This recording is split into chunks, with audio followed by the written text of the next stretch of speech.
E aí, pessoal, sejam bem-vindos a mais uma Sala 1604, podcast da Revolution. E hoje a gente tem um tema especial, com uma galera especial aqui. A gente tem o Vitor Hugo Ramachuk. E aí, galera, tranquilo? E a Sula Moon. E aí, gente? Pelo que vocês viram, hoje o host do podcast não é o Murilo. O Murilo foi trancafiado e eu finalmente tenho o meu desejo de ser host cumprido aqui. Na primeira vez de tantos podcasts gravados, eu sempre falo, Murilo, deixa eu fazer. E ele nunca deixou e eu falei assim, sequestrei o Murilo, guardei ele ali. Ele não vem aqui hoje, então hoje vamos ser só nós três aqui no nosso cantinho, conversando sobre esse tema muito legal que é a composição e como a gente vê isso, nossas referências, como fazer para poder estudar isso de forma mais eficiente. Pera só um pouquinho, antes de começar esse episódio, pessoal, o Rainer assumiu o controle nesse episódio, mas ele não tem controle absoluto, porque quem edita e quem manda aqui sou eu. Então Murilo. Eu vou aparecer quando eu quiser nessa parada aqui, eu vou estar no meio do episódio e vou aparecer lá gritando. Mas eu estou aqui, antes da gente começar, para passar um recadinho importantíssimo, e para isso eu estou aqui com a Gabi. Oi, artistas do Brasil. Muito bem, Gabi, então qual que é esse recadinho de hoje? É uma coisa que a gente quis fazer, porque como vocês sabem, a Revo faz parte da organização do Utopia, que é o nosso super evento de arte, e a gente quis fazer uns conteúdos legais com artistas que vão estar no Utopia 2020 e que a gente achou que fosse massa trazer algumas discussões pro podcast. Eu acho que não só trazer as pessoas que estarão no evento e que frequentam o evento, mas também trazer um pouquinho das discussões que a gente aborda durante o evento, nas palestras, nos bate-papos, que também é para todo mundo sentir um pouquinho da energia e da vibe que é estar lá e participar dessas discussões, né? É exatamente isso. Então, esse é o primeiro desses conteúdos. Vocês vão ouvir aí uma conversa muito legal de composição com o Rainer, a Sula, deusa maravilhosa, sim, e o Vitor Ramachuk. Mas então, como estamos trazendo, como o Utopia está trazendo esses episódios para vocês, nada mais justo também do que a Gabi falar um pouquinho sobre o evento para vocês. E para quem também não conhece, saber um pouquinho mais do que acontece lá dentro daquele lugar mágico, e vocês vão saber agora. O Utopia é um evento que a gente pensou desde 2018, a gente está indo para a terceira edição agora, para unir presencialmente, de forma física, a comunidade artística do Brasil. Vocês sabem que na nossa área muita gente trabalha como freela, e aí a galera acaba ficando muito em casa e se escondendo na famosa caverninha. Então a gente queria um jeito das pessoas se encontrarem no mundo real. E a Utopia virou isso. Então lá vocês vão ter a oportunidade de conhecer milhares de pessoas legais que curtem arte, que trabalham com arte. Vai ter palestra, vai ter workshop, vai ter bate-papo. E, das mais diversas áreas da arte digital e tradicional, assim. A gente tem desde, workshop de stop motion até demonstrações de 3D insanas com artistas russos. Então, assim, é uma oportunidade incrível para você que curte arte, mas não necessariamente está inserido no mercado de trabalho, conhecer novas pessoas, novos artistas e fazer novos amigos, porque a Utopia, mais que tudo, é o fortalecimento dessa comunidade que a gente tem aqui e que a gente quer deixar mais unida. E é importante ressaltar também que você falou demos com artistas russos, não só a comunidade brasileira está inserida, né? Mas agora, desde o ano passado, a gente está tendo convidados internacionais. Mas então cada vez mais a gente está trazendo pessoas de fora, né, artistas de fora, para poder compartilhar as experiências deles com vocês. E a gente também poder conhecer essa galera que a gente só vê no ArtStation, né, e etc. A gente vai ter vários artistas internacionais esse ano, internacionais tanto artistas estrangeiros mesmo, né, que não nascidos no Brasil, quanto artistas brasileiros que estão trabalhando fora do Brasil há alguns anos, e a gente vai trazer eles de volta para casa por uns diazinhos pra gente curtir a presença deles por aqui. Se vocês quiserem conferir a lista completa de artistas que a gente já liberou, eles estão todos no site utopia.com.br, e é lá também que vocês conseguem mais informações sobre o evento. Óbvio que eu, sendo eu, vou recomendar vocês a seguir a gente no Instagram, que é @utopiacwb. Eu gravo muitos stories, peço perdão por isso, quem assiste até o final é guerreirinho, mas é lá também outro lugar que vocês conseguem informações bem legais sobre a Utopia. Então, acho que é isso. Qualquer dúvida que vocês possam ter do Utopia, vocês podem deixar aqui nos comentários e também falar com a Gabi lá no Instagram. Eu respondo, sou eu que respondo inbox, hein? E agora vem a melhor parte, porque a Gabi me prometeu uma coisa. Eu não prometi nada, o Murilo tá mentindo. Não prometi. A Gabi me prometeu cupom de desconto para os ouvintes da Sala 1604. Cupom de desconto para vocês irem no Utopia. E aí, Gabi, você vai me dar? Ouvintes da Sala 1604, sim, pra você especialmente, nós vamos dar um código de desconto. Eba. Vai ser de 10% de desconto no ingresso do Utopia, a partir do valor do segundo lote. Ele vai valer, acho que até o dia 31 de março. Maravilha. E qual que é o nosso cupom? Não sei qual que você quer que seja o cupom. Coloca Murilo Lindo. Beleza, Não, o código é Murilo Lindo. E isso não é uma piada, é sério. Não, Insira pode ser. Murilo Lindo no carrinho para obter os seus 10% de desconto no ingresso da Utopia 2020. Sério? Sim. Não pode ser... Não, é Murilo Lindo. Tchau, gente. Tá. Então vamos lá. Primeiro, pra quem não sabe o que é composição, a pessoa 00, ela vai entrar aqui e abrir o podcast hoje, ela chegou. Esse é a primeira coisa que ela ouve sobre arte na vida, ela não tem zero bagagem. E aí eu falo assim, vocês, qual é a definição de composição pra vocês? O que vocês trazem assim? Isso é composição. Eu tento olhar, eu acho que composição tem aspecto, acho que dá pra olhar de duas formas, acho que bem essenciais, assim. Eu diria que a gente pode olhar pelo ponto de vista de storytelling, que eu acho que é o mais, acho que é o menos abstrato, assim, tipo, é a maneira de você compor os objetos, figura humana e tudo mais, de maneira que você consiga passar bem claramente o que tá acontecendo naquela cena. E eu também acho que é uma maneira mais abstrata de olhar, e às vezes é a maneira que eu gosto eu gosto de focar bastante na parte meio gráfica, assim, que você pode até abstrair, assim, nem pensar exatamente no que é que tá ali. Você pode pensar naquilo só como formas que tem que ficar organizadas de uma maneira legal na tela, assim, tipo, então... Se eu fosse definir composição, com essa ar de professora, né? Ele é a forma como você arruma tanto os shapes quanto as formas tridimensionais na página, de forma a enfatizar a sua mensagem. Olha aí, Vitor, toma essa na sua cara aí, hein? É isso que eu disse com palavras... como que é? Dando mais volta. Beleza. Sim? Isso que o Vitor comentou é interessante porque, assim, ó, é importante as pessoas pensarem que composição acontece em dois momentos. A gente tem essas palavras, elas têm significados diferentes em inglês, e o fato de que a gente não tem uma tradução direta para português complica um pouco, porque o shape é o 2D, o shape é a mancha que você faz no papel, ele é a forma que você desenha. E o 3D, né, que a gente chama de form, ele é a cena 3D que você está representando. Então, eu comecei a usar duas palavras diferentes. Eu comecei a colocar uma como palco, né, staging, e a outra como designer. Você faz o design na página, onde você arruma os shapes, ou você vai lá e mexe no cenário que você está dizendo. Você mexe nesse palco da sua ilustração. Porque você pode mexer na câmera, você pode mexer nos objetos, pode mexer no acting, ou você pode resolver esse problema fazendo o design, o shape mesmo na página, sabe? Sim. E composição é o que acontece na interseção entre esses dois mundos. Muito bem, muito bem. Boa. Bem, quando eu tô dando aula pros meus alunos, eu costumo dizer pra eles que composição é como você organizar a escala e posição dos objetos, um em relação ao outro. E nesse caso, eu sempre quero mostrar pra eles que composição é uma coisa que é independente de desenho, porque você compõe igual o desenho, ou seja, você vai pegar uma porta e você vai ter que relacionar o tamanho dele em relação ao personagem, a posição dele em relação à câmera e etc. Mas é igual quando você vai escrever um roteiro também. Você tem que pensar o seguinte, se você tem uma pausa no meio do filme, você tem que ver qual o tamanho dessa pausa em relação às cenas de movimento. Se você tem tristeza no seu filme, você tem que pensar qual o tamanho qual a escala dessa tristeza em relação às fases alegres. Quando você tá criando uma música, você tem que entender se uma batida ela tá repetitiva demais ou não em relação às outras batidas durante a música. E é muito, muito parecido, porque você sempre quer criar contraste. E o que é o contraste? É você entender que se você não tiver uma contraposição, você não tem uma leitura clara. Ou seja, se você não tem claro, se a sua cena tem muito pouco claro, vai ser muito difícil identificar o escuro. E ela funciona pra tudo, como eu falei. Isso é uma coisa que eu gosto de trazer aqui, tipo... Por isso que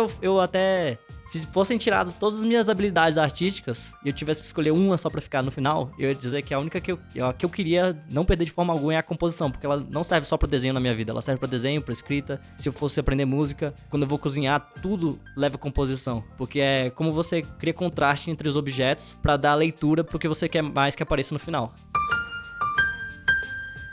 E dentro de composição, quais são coisas que vocês gostam de abordar ou acham mais interessantes na forma de compor? Particularmente. Não que todo mundo tem que seguir, mas o que vocês gostam de compor. Qual é a forma que vocês gostam de compor quando vocês estão trabalhando?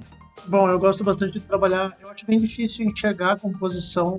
Eu trabalho muito com preto e branco, né? Então, no começo das pinturas, eu sempre vou focar em formas grandes e as formas bem simplificadas, né, de tudo que eu acho que vai ter que estar naquela minha tela, e eu tento resumir elas de formas mais simples possíveis, né? Então, da mesma maneira que até interessante que o Proco, ele dá bastante aula sobre gesto, né? E é interessante que gesto é uma coisa que a gente pode pensar para tudo quanto é forma, né? Então, se eu for fazer um cenário cheio de pedra, eu posso pensar no gesto também, não necessariamente só na figura humana e tal. Então, eu tento pensar em todo esse gesto no começo, né? Só utilizando formas básicas e contraste entre preto e branco, e depois eu jogo detalhes e cor por cima e assim por diante. Então eu gosto de trabalhar com essas manchas. Mas o que você quer dizer com um gesto trabalhando em uma composição que tem cenário e personagens, não só o personagem?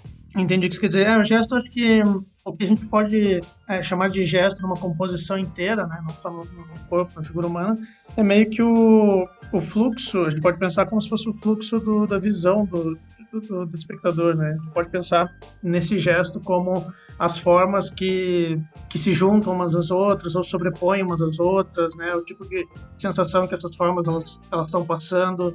Então o gesto, essas linhas, né? A gente pode pensar de maneira dimensional também, né? Essas linhas que se juntam umas com as outras, pode ser de planos diferentes até, que nem a Sula falou, de planos diferentes. A gente pode pensar que se a gente considerar as duas maneiras, né? A maneira tridimensional de olhar a tela e a maneira bidimensional, a gente consegue relacionar essas formas, né? Dentro desse cenário ali. Então, acho que é isso o gesto. O gesto é meio que conseguir fazer com que o fluxo da leitura ele seja o que eu quero como artista, né? Como quem está fazendo aquela posição ali. Uhum. Você, Sula?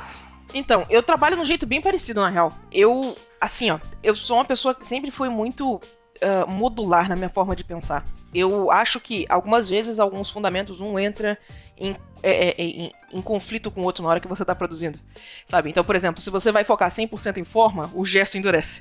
E aí, se você vai focar 100% em gesto, a sua forma você pode começar a brigar com a perspectiva da coisa. Então, eu costumo resolver os problemas um de cada vez. E aí você vai refinando a imagem até você chegar num espaço que você curte. E sempre o primeiro passo é fazer os thumbnails, que são só as silhuetas. E como que essas silhuetas leem, como que elas interagem. Então, o termo técnico que eu aprendi quando eu estava estudando isso é que eu estou quebrando o meu plano pictórico de forma que ele chegue mais próximo possível da imagem que eu tinha na minha cabeça. Que você sabe, você consegue olhar uma imagem pequenininha e você sabe se ela vai passar aquele mood, aquela ideia que você tinha na cabeça, aquela história que você tinha na cabeça. Então, se ela já está funcionando nesse estágio, tem uma grande chance de que ela funcione nos estágios anteriores. E aí o grande desafio é você manter aquela energia inicial na sua imagem finalizada. Sim. Mas quando vocês estão compondo de forma geral, a gente já falou das formas e formas e formas. E agora você falou da questão dos fundamentos e que às vezes um pode contradizer o outro. Daí, eu pergunto, vocês acham que é melhor a pessoa começar a compor pensando só em forma? Digamos, se a pessoa só tem uma coisa para escolher, só em forma ou só em valor? Tendo em tese, para quem não entende questão de artística, questão de valor pensando em claro e escuro. Eu vou no claro e escuro. Mas esse que é o problema. Todo fundamento... O problema é que eles não conflito, é que todo fundamento tem um jeito de você roubar. E eventualmente essas roubadinhas, uma vai influenciar na outra. Então, a gente, por exemplo, usa muito perspectiva atmosférica, que é uma coisa do tonal, né? Que é aquele controle de contraste para separar os planos. Mas essa perspectiva atmosférica não funciona exatamente assim de verdade, mas a gente dá aquela roubadinha para encaixar. E aí, nisso que a gente dá essa roubadinha, a gente consegue dar ênfase numa forma. E as coisas começam a trabalhar uma a favor da outra, não uma contra a outra, sabe?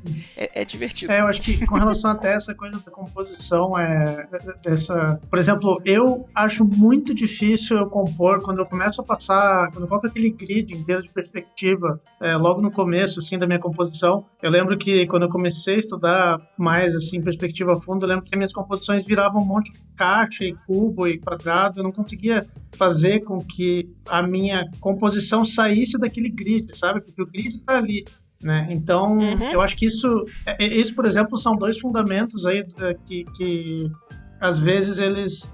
você precisa de muita prática, né? Dessa visualização para conseguir pegar aquele grid e estar solto ali dentro ao mesmo tempo. Então, muitas vezes o que eu faço é começar a composição só com as manchas de preto e branco mesmo, e depois que eu acho que as minhas formas já estão...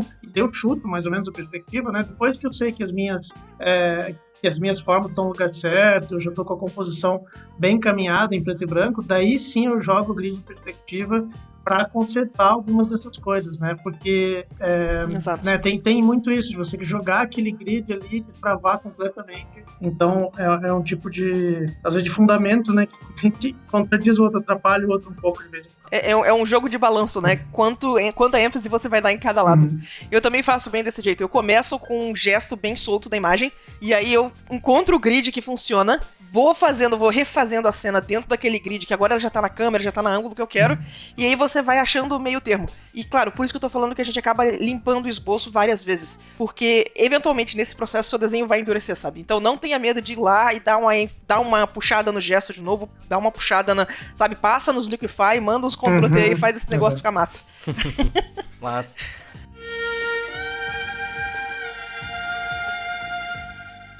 Agora é o seguinte, eu acho que composição é uma coisa muito importante. Pelo menos quando eu penso no trabalho, composição talvez seja a coisa mais importante do meu trabalho. Assim, de todas. Se eu tem uma coisa que eu falo assim, se eu tivesse que reaprender tudo do zero, a que eu tivesse que decidir uma pra não perder, seria composição. Então, pra mim, composição é a coisa mais importante de todas. Aqui, o que a gente tá trazendo agora, pra você passar uma informação clara, você precisa ter uma composição boa. Só que a gente vê muito sendo discutido sobre traço, quando a gente tá falando de desenho. Traço e pintura. As pessoas falam, meu traço, meu estilo de pintura. Mas eu vejo muito pouco as pessoas falando, esse é meu estilo de composição, ou essa é minha referência de composição. E vocês, qual é a referência de composição pra vocês? Já que isso é muito importante pra vocês. De onde você olha e fala, putz, esse é um lugar onde eu tiro muita inspiração pra minha composição.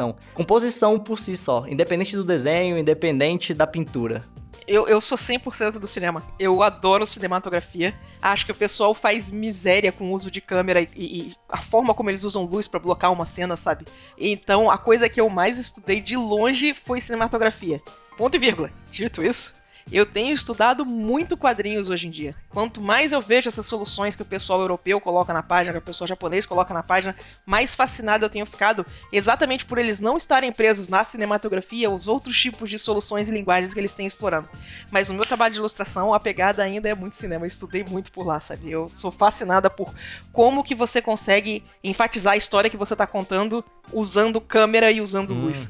Sim, eu acho que cinema é difícil ele não ser uma... É porque acho que até antes de a gente começar a pintar, né, uma das coisas que inspira a gente bastante é esse tipo de entretenimento, né? Cinema, gibi, desenho animado. Assim, se fosse apontar referências bem específicas, por exemplo, um filme que eu tenho como referência... Bom, uns 3 filmes que eu tenho como referência muito grande de composição, que seria o Alien, que eu gosto muito do primeiro, o Oitavo Passageiro. Eu gosto muito do Blade Runner, o Blade Runner antigo, né? E gosto muito também do Odisseia no Espaço. O Odisseia no Espaço é um filme que eu acho muito massa, assim, de composição. E de desenho, eu gosto muito de Samurai Jack. Eu acho muito... Né, ele traz um pouco dessa abstração que a gente até comentou, né? Dessa coisa bidimensional, assim, que eu acho que é bem legal. E artistas, o Craig Mulligan, acho que é uma referência muito grande de composição. Ele faz muitas composições que eu acho que são fortemente também inspiradas em cinema, né? Ele é um cara que principalmente ele faz muita arte realmente para filme. Ele trabalha com filme, né? Então... ele trabalha com filme, né? Então é isso. E aquele Alexander Mandrajev também, que eu sempre trago o nome dele, que eu acho muito massa o trabalho dele. Ele trabalha para Marvel, para várias franquias também. Ele faz a ilustração cinematográfica mesmo. Ele trabalha quase como diretor de fotografia, né? Ou junto ali com o diretor de fotografia. Vitor, você está no penhasco, você tem Alexander Mandrajev numa mão e a sua irmã e a sua irmã na outra. Quem você deixa cair? Deixa o Alexander Mandrajev. Mas pensei que você gostava mais. Porque o Vitor, ele sempre traz esse nome aqui. Sempre, esse cara é muito foda mesmo, mas o Vitor... É que eu tô tentando. Pô, cara, é muito bom, justo. E você, Sula? Cara, assim, recentemente o filme que eu estudei demais foi o Mad Max Fury Road. Tem umas cenas muito fantásticas naquele negócio, sabe? E de inspiração mais gráfica recentemente, o que eu me apaixonei foi o trabalho gráfico do Persona 5. Não necessariamente na forma como as cenas do jogo são compostas, mas todo o trabalho de ilustração e interface que o jogo tem.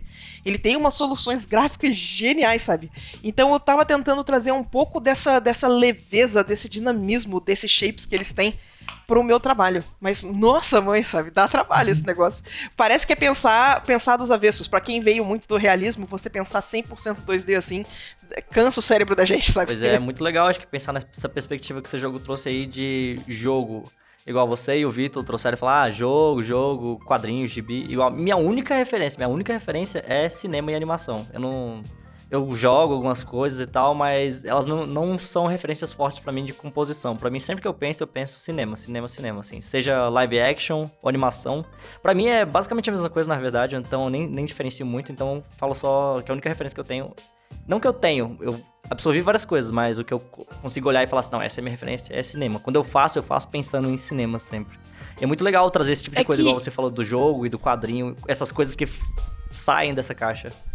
Eu acho que é mais fácil a gente entender o cinema e transportar ele pra ilustração, né? Como o jogo é mais dinâmico, muitas vezes você tem controle de câmera, você acha que não existe um trabalho de shape sendo desenvolvido ali.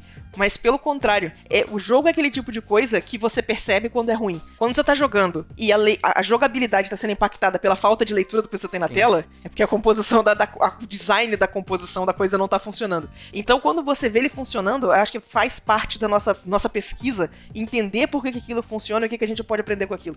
Porque eles resolvem uns problemas complicados de imagem e fazer tudo aquilo ler ao mesmo tempo, sabe? É bem legal. Eu acho que uma coisa que me influenciou bastante foi na época que eu fazia design gráfico também. Eu gostava muito daquele movimento dos cartazes poloneses lá, né? Da época da guerra?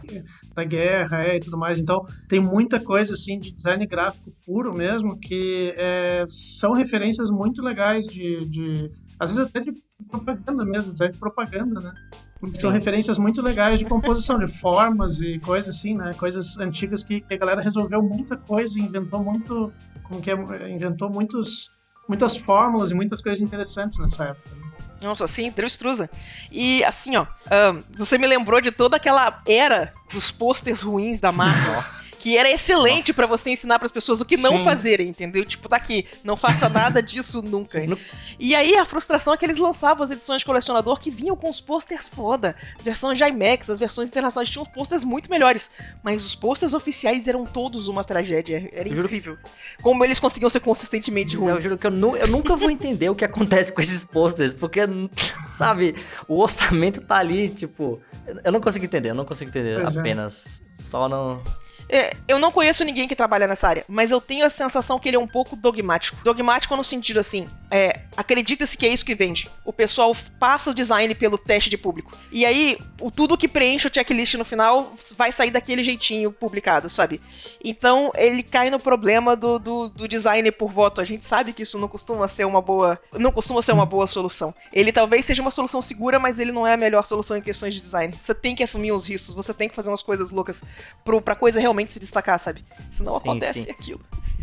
Eu acho que, assim como o Vitor e a Sula, a minha maior referência de composição é o cinema. E pensando em cinema, eu gosto muito de alguns diretores muito específicos, como o David Fincher, que vocês vão ver aí, se você for pensar em filmes do David Fincher, tem o Clube da Luta, o Seven, o Zodíaco. Eu gosto tanto das cores dele, como ele compõe com cor, que é meio monocromático, se você for ver. Apesar que eu trabalho muito com muito contraste de cor, então com cores bem saturadas. Mas eu gosto como ele trabalha monocromático também. Eu tenho vontade de fazer o que ele faz com monocromático dentro de filmes, que eu acho que no geral funciona até melhor pra live action, mas pra animação, só se for uma animação bem sóbria. E até hoje eu não trabalhei com animação tão sóbria. Mas quando eu tiver a oportunidade de fazer uma animação tão sóbria, eu pretendo usar cores um pouco mais monocromáticas, assim como ele usa. Mas não falando só de composição de cor, mas como ele trabalha com a câmera dele, como as câmeras dele são bem estáveis e muito bem posicionadas. Eu acho muito bom, porque um filme do David Fincher é uma aula muito grande de fotografia, no sentido que tudo que tá em tela é muito importante. Ele não mostra coisas que não são importantes. A gente tem pouquíssimo tempo de tela pra mostrar uma história, sei lá, 1 hora e pouco. Imagina um desenho só que você mostra, que você posta ou que você faz alguma coisa. As pessoas vão olhar pra ele por microsegundos, por mais complexo que ele esteja, sabe?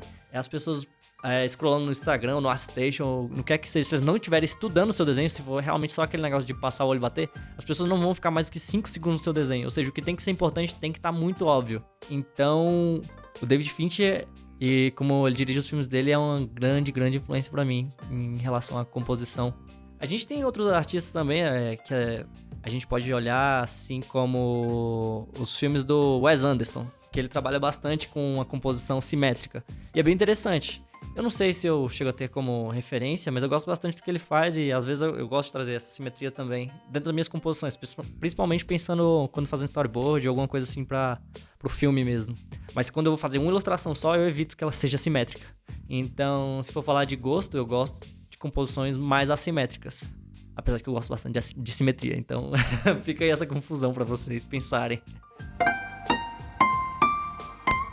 Então, tendo essas referências em vista que vocês citaram, qual que é o método que vocês acham mais fácil de trabalhar com elas? Trabalhar, no caso, estudar elas para poder aplicar no trabalho de vocês. Não só estudar composição, mas estudar composição usando essas referências que vocês falaram aí. Bom, uma coisa que eu acho muito boa de fazer é pegar cenas de filmes ou de bis ou qualquer, né, uma dessas referências que a gente falou, e tentar simplificar elas ao máximo, assim, abstrair elas ao máximo. Acho que é um tipo de exercício muito legal. Você pega ali, deixa na telinha a referência de uma cena que você gosta e tenta resumir ela a forma simples, em preto e branco, né, em alto contraste. Assim. Você pode usar só preto e branco, por exemplo. Né? Esse é um exercício bem legal de fazer, onde você usa só preto, só branco, você não usa nenhum gradiente entre eles, e você tenta colocar tudo que você vê na tela, o máximo que você consegue ver, né, ali nessa composição que você está criando, né? Então é um tipo de coisa legal que você vai ter que tomar muita decisão, por exemplo, o que eu vou deixar branco e o que eu vou deixar preto para conseguir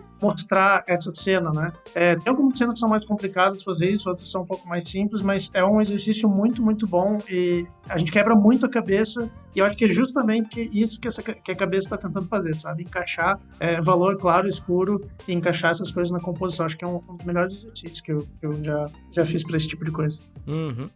Pra mim, estudar composição é bem isso também. Tipo, eu pego uma cena e tento imaginar, se eu fosse planejar essa cena, qual thumbnail que eu precisaria produzir, sabe? Então eu produzo esses estudos do mesmo jeito que eu produzo meus thumbnails. Eu tô tentando fazer o thumbnail ter a mesma leitura da imagem que eu tô vendo. E aí você começa a ver tanto as limitações da sua técnica de blocar a cena, quanto da sua ideia de como que você tá interpretando isso que você tá vendo. Então vira uma prova dos 9. Então você pega e transforma essas ceninhas em thumbnails. E qualquer coisa dá pra você transformar em thumbnail. Dá pra transformar personagem, dá pra transformar cena de filme, dá pra transformar página de quadrinho, dá pra transformar só o quadro.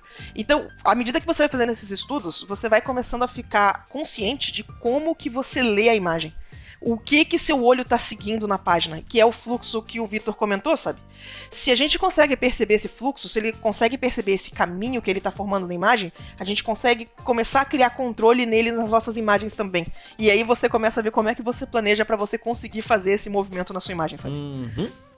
Tanto você quanto o Vitor, vocês têm experiência passando informação pra frente, ou seja, dando aula, seja aula, seja mentoria, online ou presencial, certo? Então vocês lidaram com muita gente iniciando e começando e quebrando a cabeça com isso. Quais vocês acham que são os erros mais constantes ou maiores, ou que ainda acontecem com essa galera que tá começando? E até pra quem já não tá começando mais, mas já tem uma boa experiência.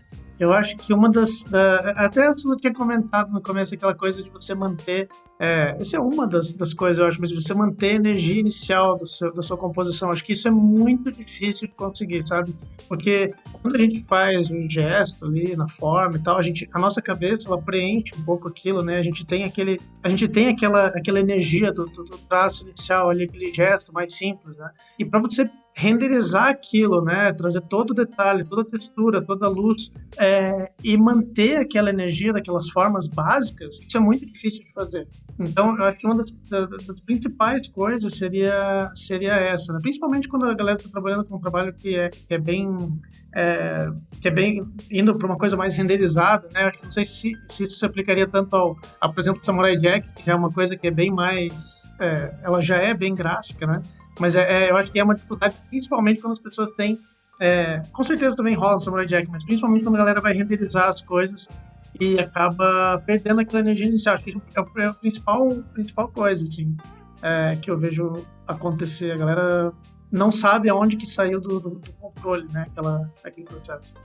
Eu vejo, assim, ó, no nível mais básico, eu vejo muita resistência às pessoas fazerem thumbnail. Elas vêm e já fazem um esboço, e aí fica tentando consertar esse esboço pra sempre. E às vezes o problema, ele tá no fundamento, sabe? Tipo, quando eu fiz aula de composição com o Chris Oatley, que eu vivo citando na minha mentoria, ele fala que toda essa parte do esboço, toda a finalização, ele é a cobertura do seu bolo. Se seu bolo tiver ruim embaixo, não importa o que você coloca em cima, entendeu? A gente ainda vai ter o gosto do bolo ruim embaixo.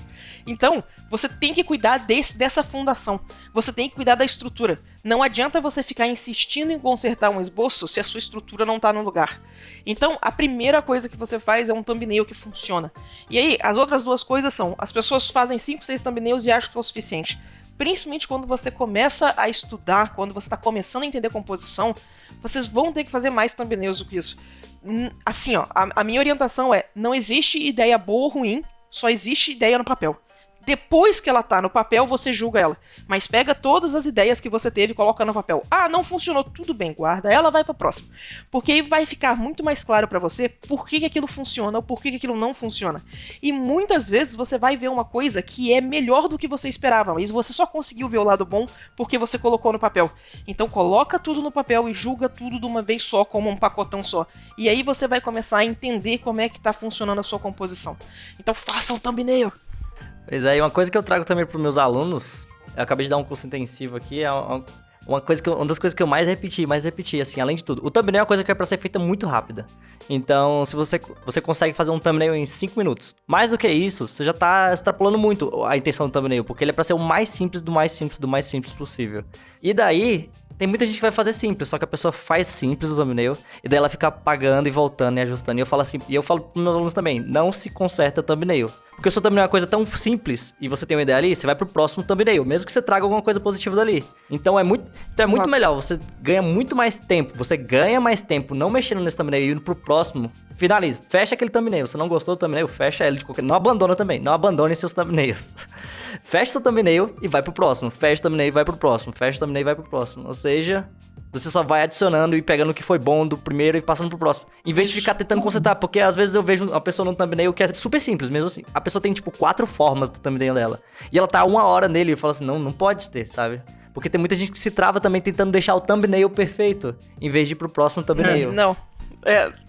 E assim, ó. Quanto mais thumbnail você fizer, você passar pelo processo de transformar aquilo num esboço finalizado depois, você vai começar a entender o que precisa e o que não precisa estar no thumbnail. Às vezes, para uma narrativa, é importante, por exemplo, a localização dos olhos. Se a localização dos olhos é importante para aquela ilustração, naquele thumbnail você vai marcar o olho. Mas para todos os outros, não precisa. Normalmente não vai precisar de dedo, não vai precisar de estrutura.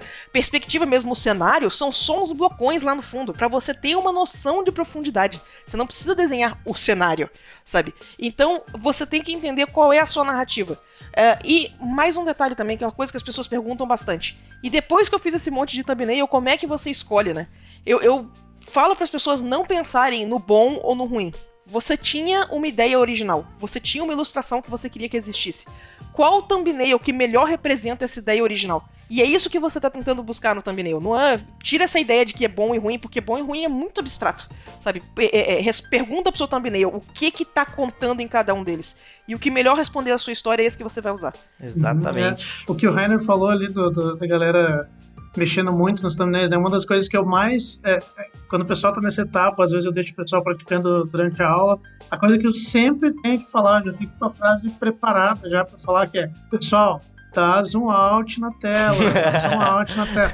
Você sabe, o thumbnail tem que estar ocupando uma fração da sua tela, ele não pode estar ocupando, ele não pode estar tela cheia ali, sabe? Então eu falo, pessoal, zoom out, dá zoom out. A galera... E a gente tem essa... Porque sabe o que é natural? A gente tem essa tendência é difícil pegar o costume de fazer isso, fazer essas coisas um pouco detalhe, porque a nossa cabeça, ela tá tentando imaginar o final, né? A gente tá tentando imaginar, a gente já tá tentando realizar a nossa ideia, né? A gente tá sempre tentando fazer com que ela se realize ali. Só que o problema é que realmente a gente tem esse costume de ir para detalhe, e é muito comum, sério, a galera tá lá aquelas formas básicas, uns triângulos, umas bolinhas, cara, dá zoom ali e começa a colocar uns parafusinhos dentro, assim, putz, cara. Acho que veio um pouco do hábito de já passar pro esboço, né? É uma etapa que as pessoas não sabem fazer. E uma orientação que eu dei pros meus alunos com uma certa frequência tá com problema de botar muito detalhe no negócio? São 9 thumbnails na tela o tempo todo. Não pode ter menos do que isso, pode ter mais.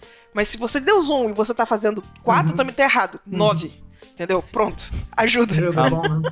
É uma boa dica. E é um problema, na verdade, do desenho digital, né? Porque o thumbnail, quando as pessoas estão fazendo thumbnail no papel, eles não têm tanto esse problema, porque eles não podem dar zoom. Eles fecharam ali. No máximo, eles podem, no máximo, chegar com a cara mais perto do papel, assim, ó. Mas... Quando eu tava estudando thumbnail, o que eu fazia é que eu dividia uma página 4 em 6 e usava Sharp, aquela ponta grossa, pra fazer thumbnail. Então, tipo, isso é um nível bom de detalhe, sabe? Fica a recomendação pra vocês aí. É uma boa recomendação, então, pessoal. Façam seus thumbnails aí no papel, se vocês tiverem muita dificuldade de largar esse zoom. Se vocês não conseguem... É sério, porque é absurdo. Eu falei, eu tava passando thumbnail de personagem, ou seja, não é tão... É muito mais simples ainda do que um cenário inteiro. É basicamente, você consegue dividir ele em 3 aí, com tipo um pictograma mesmo, um desenho de banheiro, certo? E as pessoas estão com desenho que, na verdade, elas estão ali fazendo um zoom tão grande que o corpo do personagem nem aparece mais. Você aparece só uma linha do personagem. E eu fico assim, meu Deus, é um thumbnail, não façam isso. Deixa eu encher o saco aqui de ilustração de impressão. Ó, se você tá pintando em 100%, seu pincel tá em 1 pixel, seu arquivo tá pequeno. Então, maneira nesse zoom aí e vambora, saca? Não, emendando um pouquinho naquela coisa do que vocês falaram do tradicional, de usar um pouquinho. Eu acho que duas ferramentas muito legais para testar composição e thumbnail e essas coisas é a Brush Pen. Eu adoro usar Brush Pen com nanquim, né? Que é aquilo, você só tem preto e branco e você só tem. E é aquele pincel ali, você não tem muito uma regulagem de forma pequenininha, você não pode. Então é muito legal, assim, você treinar com a Brush Pen e os markers, né, os marcadores mesmo.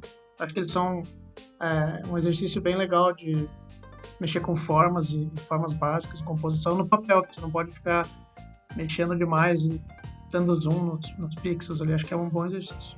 Uhum. E assim, ó, pra quem nunca ponderou usar câmera, que muita gente chega pra mim e ainda só tá desenhando, todas as cenas vêm no nível do olho, nível da pessoa de pé.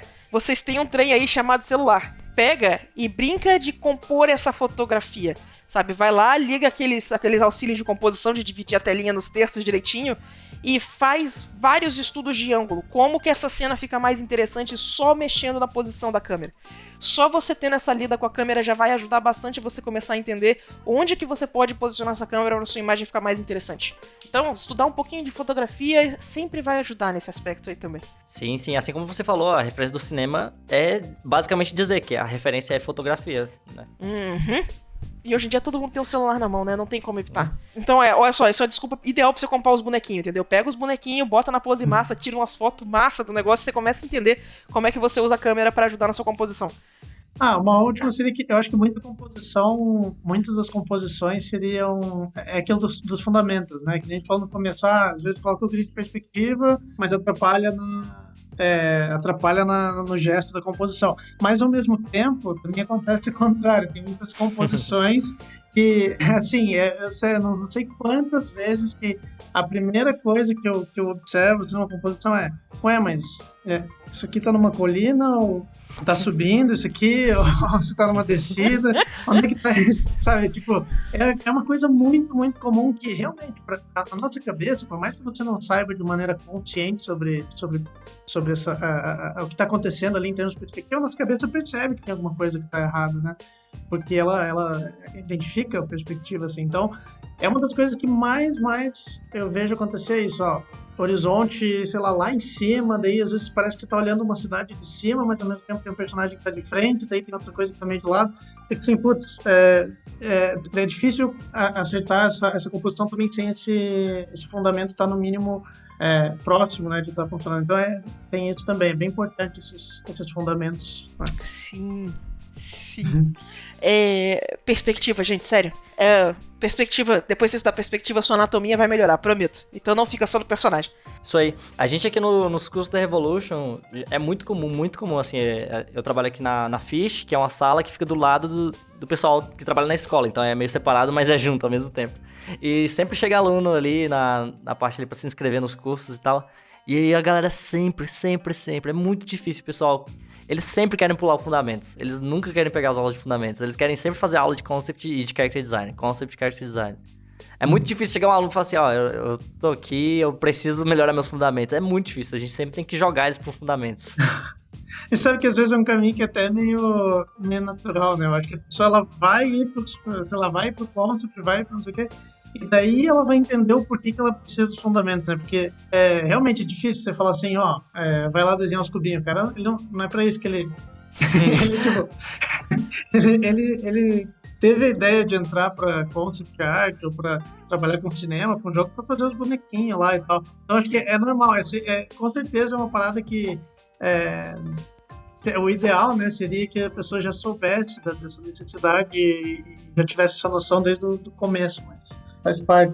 Eu mesmo, fiz um monte de cagada antes de começar a entender o que eu precisava. Acho que todo mundo. Nossa, até hoje eu faço. Então. Tem aquele momento em especial, né? Eu, inclusive, já tava no primeiro estudo de publicidade, em que tive que encarar o exercício de desenho em cubos. E, nossa, meus cubos ficaram uma tragédia.